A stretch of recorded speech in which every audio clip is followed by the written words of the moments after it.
இதற்கு மதுரையில் நடந்த பாராட்டு விழாவில் பேரர் அண்ணா கலந்து கொண்டு பேசினார். மரத்தில் ஒரு கனி பழுத்து தொங்கிக் கொண்டிருந்தது. அது யாருடைய மடியில் விழுமோ என்று பார்த்து கொண்டிருந்தேன்.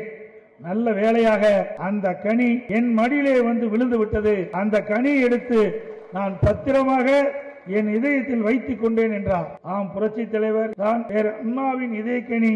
இதை எல்லா இடங்களிலும் சொல்லி பெருமைப்படுவார் நம்முடைய தலைவர் புரட்சி தலைவர் எம்ஜிஆர் அவர்கள்.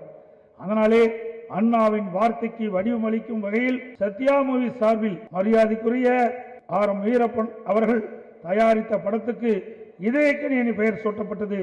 அண்ணாவின் இதயத்தில் நம்முடைய தலைவர் எம்ஜிஆர் இருப்பது போன்ற காட்டி இதயக்கனி என்று டைட்டில் போடப்பட்டது. அப்போது சினிமா தியேட்டரில் அத்தனை மக்களும் கைதட்டி பாராட்டம் பெற்றார். அன்று கிடைத்த அதே நிகழ்ச்சி எனக்கும் ரசிகர்களுக்கும் இன்றும் கிடைத்துக் கொண்டிருக்கிறது. காலத்தை வென்றாலோ புரட்சி தலைவர் அன்றும் இன்றும் என்றும் மக்கள் மனதில் நிலைத்திருக்கின்றவர்.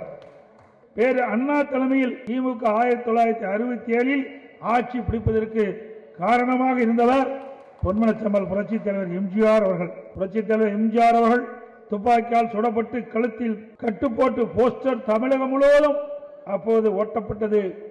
எம்ஜிஆரின் போஸ்டரை பார்த்து மக்கள் திமுக ஆட்சியை கட்டிலே அமர்த்தினார்கள்.